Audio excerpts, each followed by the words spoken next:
You are listening to the Logos Radio Network. LogosRadioNetwork.com.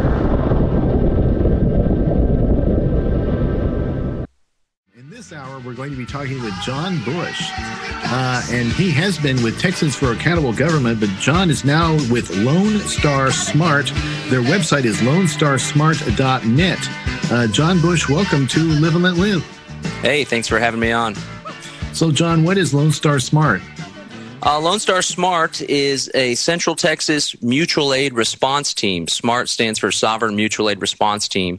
And essentially, it's a group of individuals who are committing themselves to aiding one another in the event that they get into trouble or in the event that they fall victim to the coercive arm of the state. It's essentially a mutual aid society for liberty-minded individuals. Okay, and your website is lonestarsmart.net. What is on that website? On the website, you'll find some press releases and some blog posts about some of the activities we've been involved in the past. We helped to organize some of the Bastrop aid relief that ran out of Brave New Books. Right now, I'm working to launch the Lone Star Liberty Bell, which will be a really big tool that Lone Star Smart's going to be providing. It's essentially an alert system where you call a phone number and you leave a message, and that message is sent via email or text message to everybody that's subscribed to the network. So if you're pulled over by a police officer, if you see a speed trap or a checkpoint, if you're in need of any type of aid, you call this number and the community will come to the rescue. They come to the rescue. What do they do? Is the cavalry? For example, if you're pulled over just at a typical traffic stop, as you're pulling over, you would call the Lone Star Liberty Bell, leave a short message. For example, this is John Bush. I just got pulled over at the corner of Guadalupe and 12th Street. The police officer is approaching the car. If somebody could come with a camera, I'd appreciate the accountability. And then once the network grows large enough, the idea is that the people that get the message that are in the area will show up and start filming so as to provide a disincentive for the police officer to step out of line and abuse the person that he pulled over.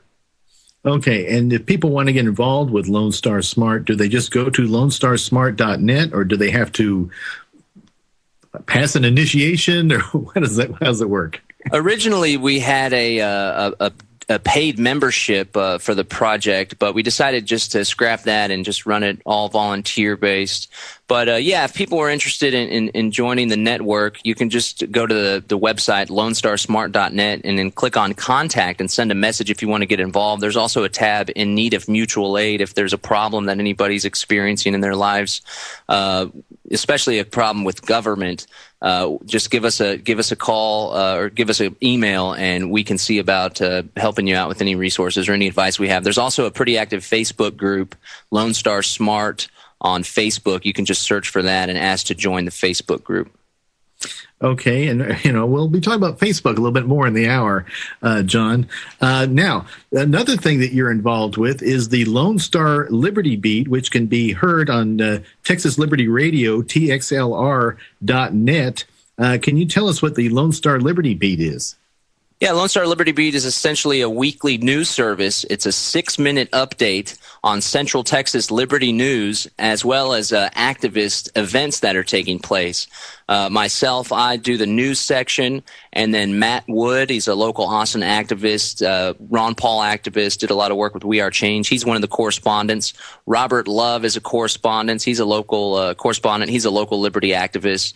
And Clay Defoe also, who's running for mayor, he does some really great work about some local Austin issues. And then Heather Fazio every week gives an update on a few of the events and occurrences that activists in the Central Texas area, if they're looking to get involved in the local liberty movement, that they can take part in. And the other folks are correspondents. They do little journalistic pieces from a minute to a minute and a half, oftentimes interviewing public officials.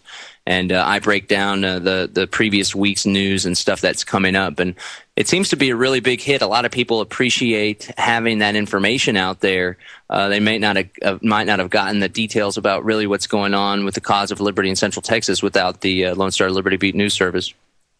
All right. And again, people can hear that here in Austin on TXLR. I guess they can hear it anywhere in the world on the TXLR.net. That's the Texas Liberty Radio. And it's during the broadcast day, right, John? Yeah, I'm thinking it's airing every morning at 6 a.m. and then sometimes at 10, and then sometimes at 5 o'clock, and then a few other times throughout the day. It usually plays once or at least twice, and sometimes 3 times. And it's also found at LoneStarLibertyBeat.com. LoneStarLibertyBeat.com. You'll be able to find transcripts of all the stories as well as archives from the previous week's shows. Okay, LoneStarLibertyBeat.com. All right. Well, John, the reason that you're here, though, is to talk about some other activism of yours. I guess we'll kind of tell the story chronologically. If I understand the story, it begins on December 4th, and you were in downtown Austin, Texas, and you were with Matthew Medina, I believe. He's a co-host here on this network on Wednesday night of Truth Exposed Radio, and you and he were going down the street taking pictures, I believe, of the police in action. Is that right? Yeah, that's pretty close to what happened. We weren't there intending to do any activism. We were down there to enjoy ourselves. Our friend Danny Panzella from New York City with TruthSquad.tv, he was down there with us as well. And we were hanging out at a bar. We saw a friend's band play at Antone's. And then we were walking down 6th Street, and we walked across 2 police officers that were leaning up against their squad car, as police officers often do on 6th Street. And as I often do, I asked them, partially jokingly, you guys working hard tonight? And Officer Jason Mistric, badge number 4856, replies to me something along the lines of, we could be working a lot harder if you want us to. To which I replied, excuse me, I don't understand what you mean by that. Are you implying that you're going to arrest me or rough me up because I'm asking you questions? He says, move on down the line, get out of our face, boy. And at this point, my friend's pulling me to the side. He's like, come on, we're here to enjoy ourselves. Let's just go party. So we start walking down 6th Street, and Officer Mistric and his partner are following us, it appears. And then they stop to take a picture with a young, scantily clad woman who was there party going. And I doubled back and took a picture of the officers posing with the young lady, to which Mistric responded by approaching me and grabbing my arm rather firmly and telling me that I need to stop following them and harassing them. And I replied, you're the one grabbing my arm, and that came up to me. We had a little exchange of words. I told him to take his arm off of me. He's assaulting me. Didn't appreciate what he was doing. I said to go on about your business. So then we're walking down the road, and I realized I need to go back and get this guy's badge number and his name so I can report it, so I can contact Chief Acevedo. We have a working relationship, and I intended to tell him that. I did actually text him that one of his officers put his hands on me, assaulted me. So as we're going back to get the badge number and name of this officer who assaulted me, who broke the law, we see the drunk getting hassled by other police officers, and we see Officer Mistric, who's a downtown bike beat. He's a bicycle officer. We see him riding over to the drunk that was being hassled. So I decided to go film and do some cop watching / cop blocking to ensure that Officer Mistric, who was obviously on a authority trip, power trip, to make sure they didn't abuse anybody else, as I was just abused by him before. So I walk up, approach the person that was being hassled, along with Matt Medina and Danny Panzella. Both Matt and I were recording. I don't know how many feet I was, 12 feet away, lean up against the wall, begin to record.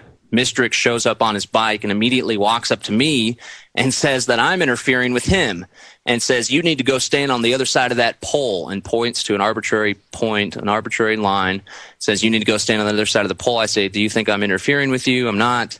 He says, you need to stand behind the other side of the pole. He starts counting. He counts 5 times, go to the other side of the pole. After the first couple times that he asked, I said, all right, fine, we're going to comply. I start backing up, tell him I'm only complying with you because you have a gun on your hip and you're threatening us. I continue to back up all the way to the other side of the pole. at which point the officer arrests Matt Medina, and then I begin telling him how pathetic he is for doing this and telling him he's acting outside of his authority. We're behind the pole, and he then proceeds to arrest me. Danny Panzella takes both of our cameras, records the arrest, text messages the chief, lets him know what's going on, and both Matt and I end up spending the night in jail and charged with a failure to comply with a lawful order, even though we did comply and the order was unlawful. Right. We will get into that in a lot of detail, John. We're coming up on a break here, but I want to understand this. The crucial incident that you just described at the end there were a couple of police officers other than Mistric who were doing something with somebody you say appeared to be a drunk. You were taking pictures of those police officers. Is that right? Yes, we walked up and there was a intoxicated person sitting on the curb, and there were two officers dealing with that person, and I began filming this altercation that was going on. Mistric was approaching and just rolled up on his bike at this point. And so he didn't have anything to do with what you were taking pictures of? No, but the first thing that came out of his mouth was I was interfering with him, even though I was not even near him. What were you taking pictures with? With my cell phone. I was taking video with my smartphone. And was Matt taking pictures with his cell phone? Yes. All right. And so that's what the situation is here, folks. And we will go into more detail about this with John Bush, who is with Lone Star Liberty Bell, and that's Lone Star Liberty Beat. .com, and he's going to be telling us more about this incident, about how he's arrested. He's also going to tell us about this police officer harassing him and his partner on Facebook.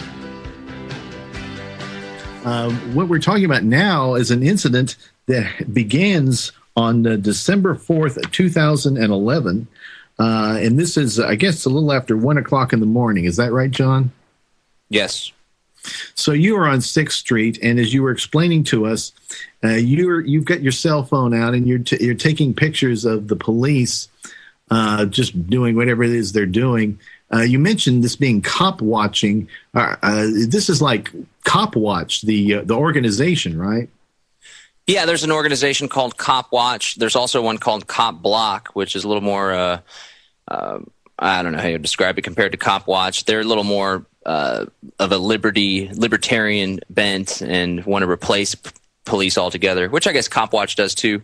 But yeah, that's an organization, and I guess it's a verb now too, cop watching or cop blocking. So I was engaging in the activity of cop watching with the purpose of holding police accountable and deterring them from abusing citizens. All right. Now, as you said before the break here, John, you and Matthew Medina and Danny, I forgot his last name. What is it again? Danny Panzella. Panzella.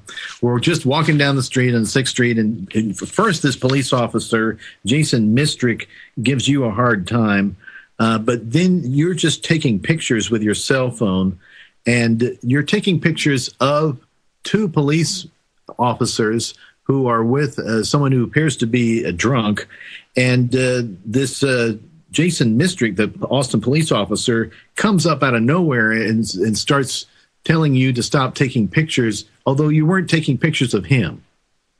Yes, he said I was interfering with what he was doing, which was obvious that he was interfering with what I was doing, which is how I plan to respond next time an officer tells me I'm interfering with what they're doing. You're interfering with what I'm doing, excuse me.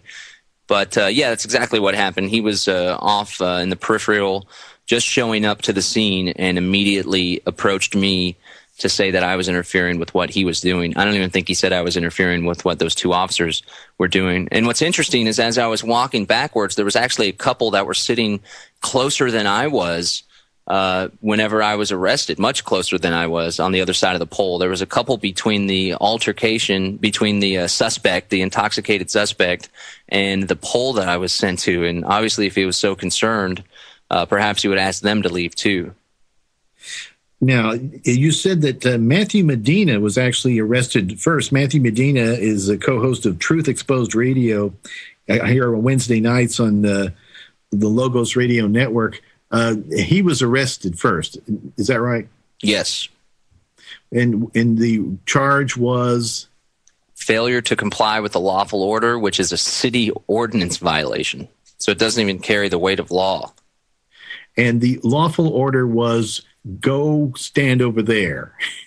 The lawful order that he verbalized was go stand on the other side of the pole. However, in the criminal complaint, as well as the affidavit he wrote that night, he says that he told me and Matt to leave. He told me to leave the area, which is different from going to stand on the other side of that pole.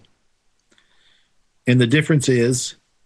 Well, the difference is if he told me to leave the area, that's a little more general than standing beside the pole, and it's a little more easy to prove that I refuse to leave the area because area isn't defined. However, if the order is to stand on the other side of the pole, and I can demonstrate, which I can, that I did stand on the other side of the pole, it's easier to poke holes in their argument that I failed to comply with the order. And then you can also, of course, go against the fact that it wasn't even a lawful order because I was in. Well, let me ask you about that. You're saying that this was not a lawful order. You say that you were not interfering with the police officers. He wasn't. This Jason Mistric wasn't doing anything. He actually came toward you.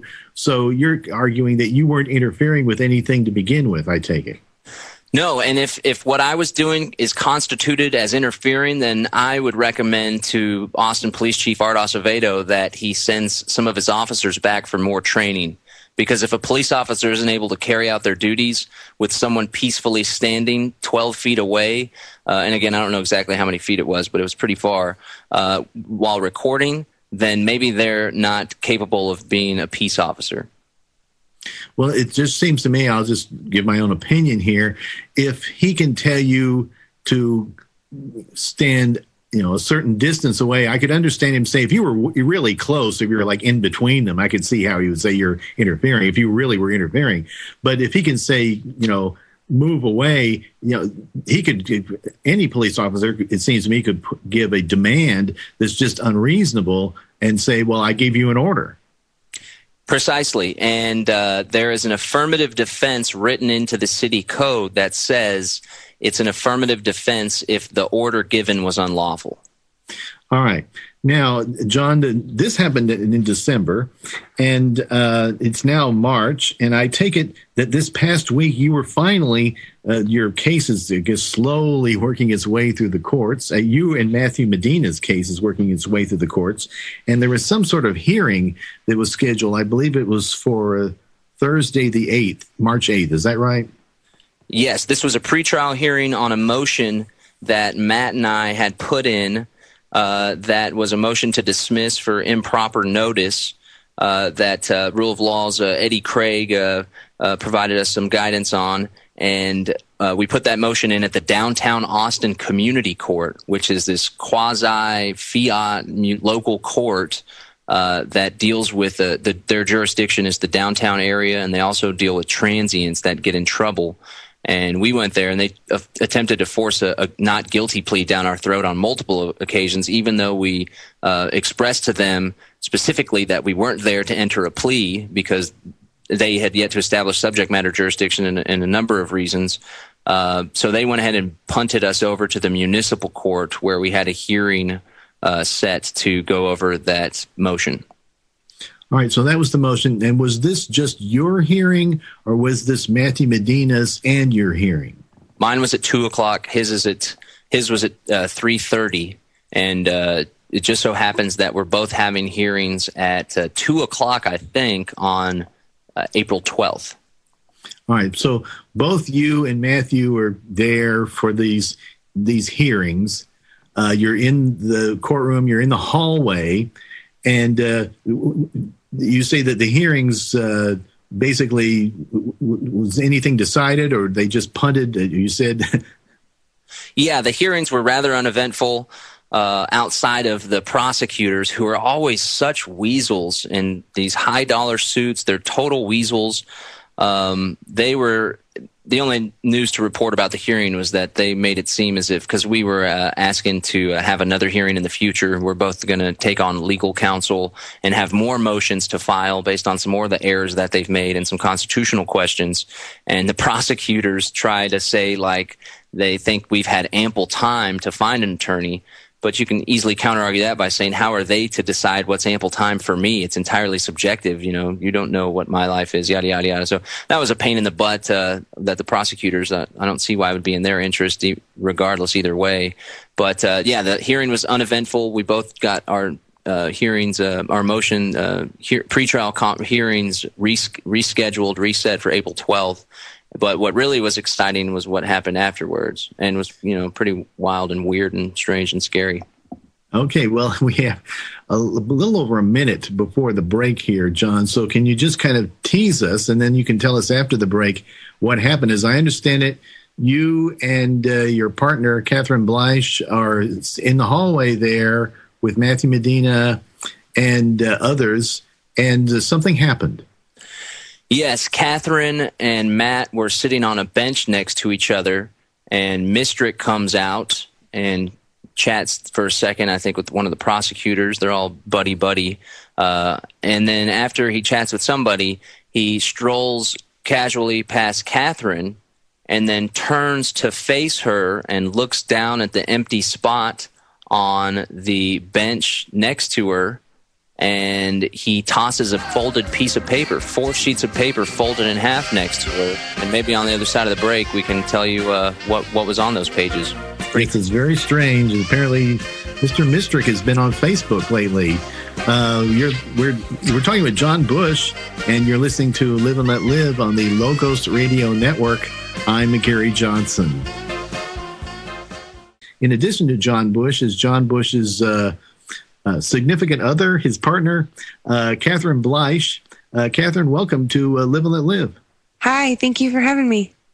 So I guess, Catherine, why don't you just tell us, you can pick up the story where John left it off. You and Matthew and others are out in the hallway here for these hearings, and this police officer does something. Yes, the hearing had just let out, and we had walked out into the hallway. I sat next to Matt on the bench, and all these people were kind of pouring out of the courtroom. So it was kind of a bustling moment. And I looked up and I saw Officer Mistric standing right in front of me, but facing my left. So as if he was walking by, but he kind of paused in his walk. And I took that moment to say, oh, it's the bully cop.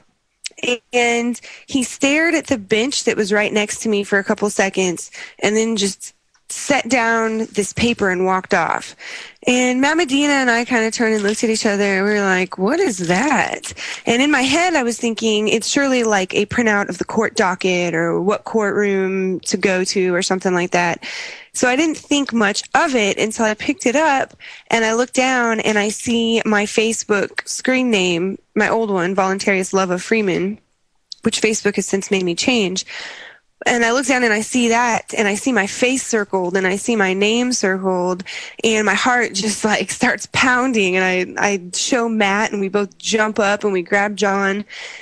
And then we hand the paper off to John, and he starts showing it to his attorney, and we followed the officer down the hallway. And at this point, he had walked to a door that said employees only, and we were, I don't know, quite a ways down the hallway from him, like 50 feet or more. And he was going through the door, and I said, what is that paper you left next to me? And he turned around and he said, it's trash. And then the door shut behind him.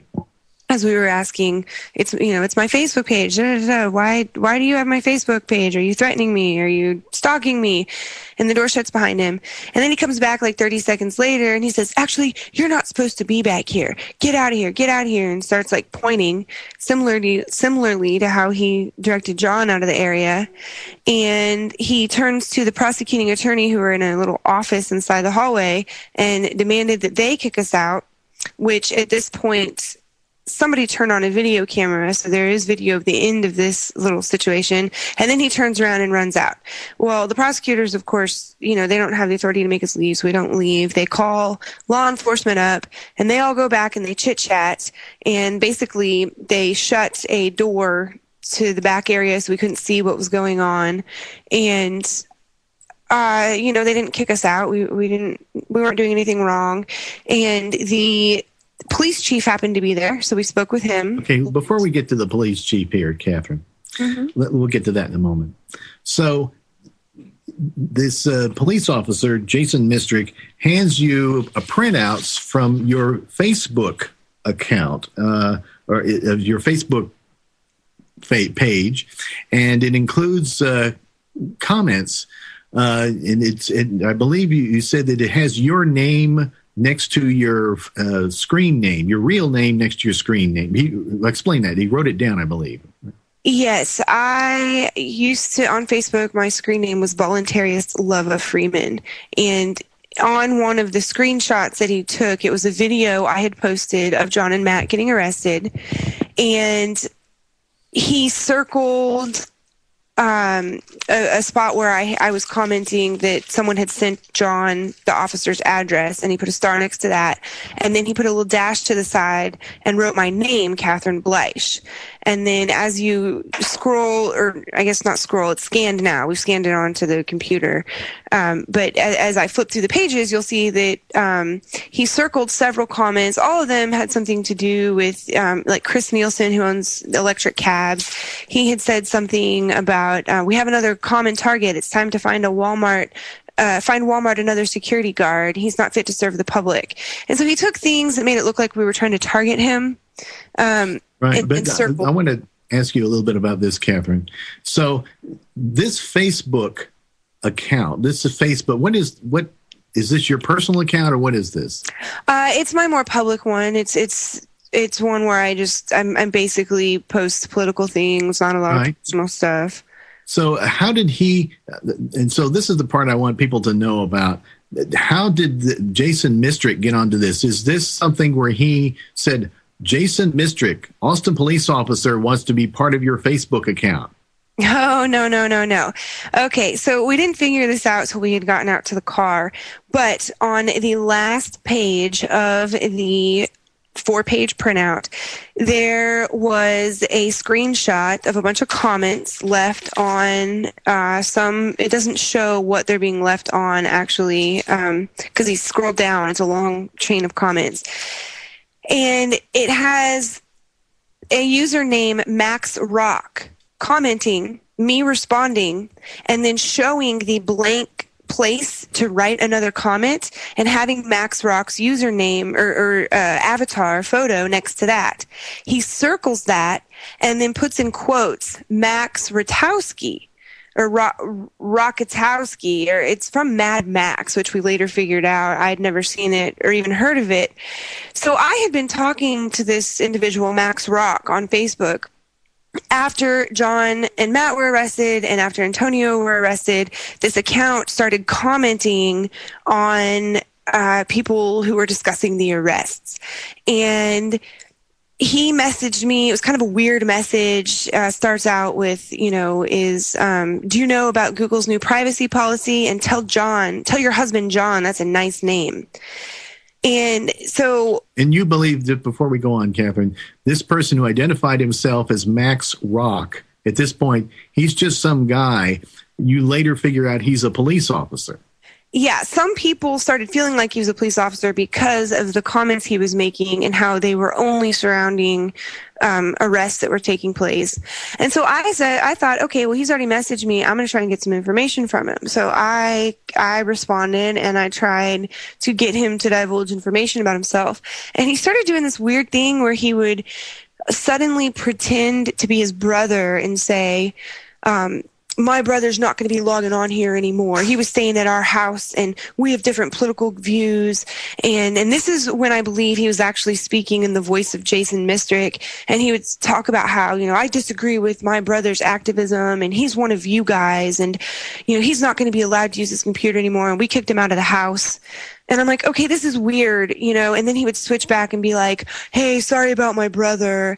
And then I don't know, it was just this weird back and forth split personality thing where he would pretend to be two different people at the same time. And then Jason Mistric, the law enforcement officer, he hands me the printout showing he was logged in as Max Rock. Then Heather Fazio sends me a copy of a chat that she's had with him where he mentions his own name, Jason Mistric. He refers to Heather about Jason Mistric and says that he has Navy experience.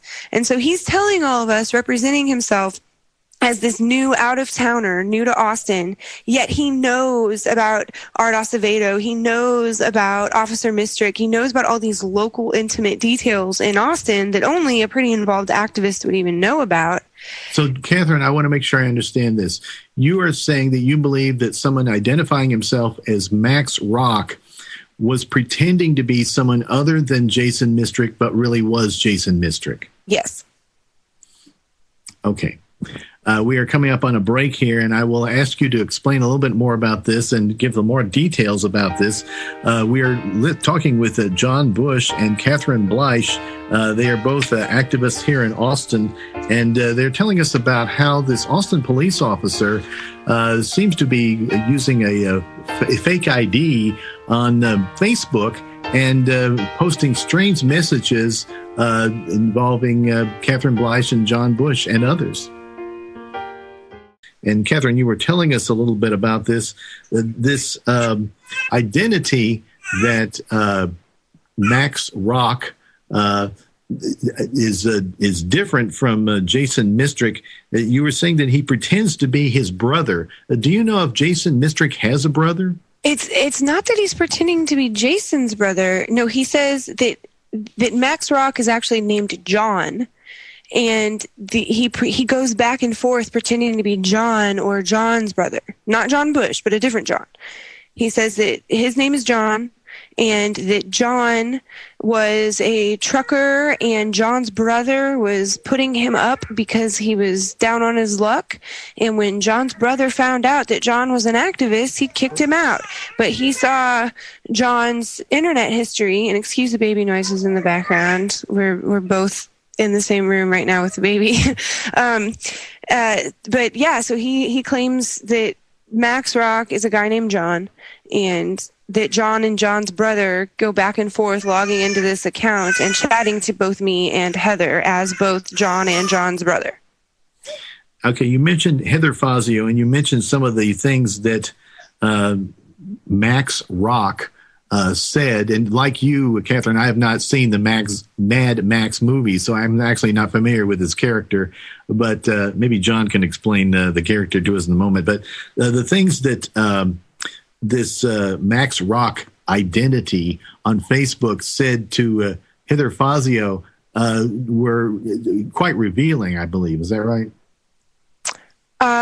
Well, yeah, on Heather Fazio's conversation, he actually mentions Jason Mistric by name, and that was pretty fascinating. The ones where he had with me, since she just kind of shut down the conversation when he started getting weird, where I was trying to snoop, so I kept asking more questions.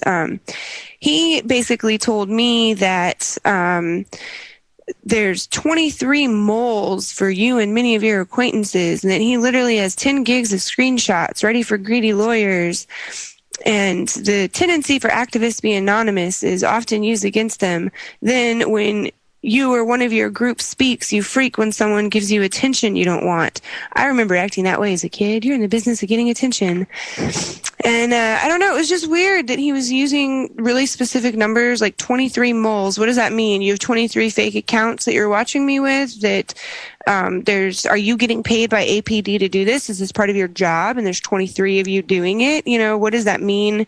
Or am I reading too far into it? Was he just crazy? And but he says this to me after I ask him, who are you and what are you up to? FBI, APD, you're really doing a poor job either way. I said, oh, and the other thing is he was deleting his account constantly. It would disappear and come back and disappear and come back. And I said, you know, no one deletes their account so often. It was weird. And I just straight up told him he was being sloppy. And then he responds to me telling me that we have moles and that he has all these gigs of screenshots. And the conversation ended with me saying, I don't care about moles because I have nothing to hide. So good luck with whatever you're trying to accomplish. But so, Catherine, what is your reaction to this? It's concerning. I have a feeling that he's not acting within his job description, which means that we have a rogue officer who is engaging in intimidation tactics to the family of a victim of his kidnapping and arrests. So that's a big deal. There's an active trial, and he walked up to me at a hearing and handed me this documentation letting me know, basically, that he had created a fake account and was the person who was engaging with me and that he was watching me. That's not okay. That's a really big deal. John, what do you think about all this? John had just stepped to the side. Oh, he just stepped out. All right. That's all right. So, Catherine, this whole thing, you were conversing with this Max Rock character on Facebook. You and others on this account suspected he was kind of weird, but you didn't suspect he was directly involved with this case, the John Bush, Matthew Medina case. Is that right? It never crossed my mind. I guess I just couldn't really imagine that have been going on. I mean, I know, John and I visited fusion centers all over the country. I know that they're set up to do this. Well, I want to ask you about that. Then let's go right into that, Catherine. Here we have these fusion centers. This cop may be operating on his own, just, who knows? Or this may be some weird policy of the Austin Police Department, or who knows what's going on with this yet. But you have been a critic of fusion centers, spying on people, gathering information on people on Facebook, perhaps acting as an agent provocateur on Facebook. These are the sorts of things that I take it you are concerned about with these fusion centers. Oh, absolutely. And, the writing has been on the wall for years. And I guess it's only natural that after the legislation is passed and all the technology is bought and installed and the infrastructure is set up, that they would start using it. And whether he's acting within the law or not, unfortunately, our law enforcement community has set a really poor example by training our law enforcement officials that this is how we're supposed to be treating citizens in the first place. So, the whole system is to blame. It's really unfortunate, and this is exactly the type of stuff that we were concerned about happening. And, here it is. Here's a man with a gun and a badge who is behaving in very, very, very creepy ways, and it does our entire family uncomfortable. All right. Now, is John back? Yes. John, I wanted to ask you what your reaction to all this is, and in particular, some of the other comments that you saw that were on this Facebook account from this, we now believe is Jason Mistric, the police officer, masquerading as Max Rock. Yeah, I, for one, do not appreciate the behavior, and it's not what you would expect out of a peace officer. However, Austin Police Department has developed quite the nasty reputation for police abuse, misconduct, and even murder. So, I mean, I don't know if this is what is we should come to expect from Austin Police. We did chat with Chief Art Acevedo, who assured he would look into it and call me back. He took copies of the 4 sheets. He just pawned it off. I got the call from an assistant chief, but not from the chief himself. It's just a lack of accountability. The system is designed for there not to be accountability. They try to get people to go to the police monitor's office to file complaints, but you find that the police monitor's office is actually set up and authorized by the police union contract. It's not even codified by city law. But yeah, I don't appreciate it one bit, and we're concerned that Officer Mistric, he's already behaved in ways where it seems that as if he's reckless and he isn't thinking about the consequences of his actions. So we're not sure if he could do something nasty or brash, and we're definitely concerned for our family, and we hope to shine the spotlight on this and put it out there in the public. Not only to serve as a protection for our family, but also to expose exactly what's taking place at Austin Police and expose that nothing is getting done about crooked, corrupt police like Officer Jason Mistric, badge number 4856. All right. We're coming near the end of the hour here, John and Catherine. So what do you plan to do? You said that there's avenues that you can take, but the police monitor, is that going to do any good or what? We plan to file complaints with the police monitor's office or the public affairs, internal affairs investigation office of APD, just to put it there on the record. I plan to continue to attempt to hold law enforcement accountable by fighting them in the court of public opinion. It appears that the court system's already sided with the police officers. It's all just a big racket. But one thing we can do is expose these crooked cops and point out to their neighbors and the rest of the Austin community exactly what's going on, with the hopes of shaming them into changing their behavior. Additionally, we're big advocates of people arming themselves with cameras. We're thinking about putting together a fundraiser where we raise money to buy inexpensive video cameras and give them to marginalized communities that are experiencing worse abuse than Catherine and I have experienced. There's been several murders just in recent history of Austin Police Department shooting and killing young black youth on the east side who are unarmed and not committing any crimes. It's happening far too often. So it's by time that people start standing up to this type of abuse, and don't be intimidated. Don't stand down whenever they try to push us away and silence us. That's when we need to step up and be even stronger. All right, I believe we have a call from Charlie in Texas, but we don't have enough time to take it. I'm sorry, Charlie. We have been talking with John Bush and Catherine Bleish. You can hear the Lone Star Liberty Beat on Texas Liberty Radio, txlr.net, and also check it out at LoneStarLibertyBeat.com. You can also check out LoneStarSmart.net. John Bush, thank you for being with us here on Live and Let Live. Thanks for having me. And Catherine Bleish, thank you for being here on Live and Let Live. She stepped away, but she sends her regards. All right. And this has been Live and Let Live on the Logos Radio Network. The executive in charge of production was Deborah Stevens. This was our show for Sunday, March 11th. You can check us out at logosradionetwork.com. I'm Gary Johnson. Good night.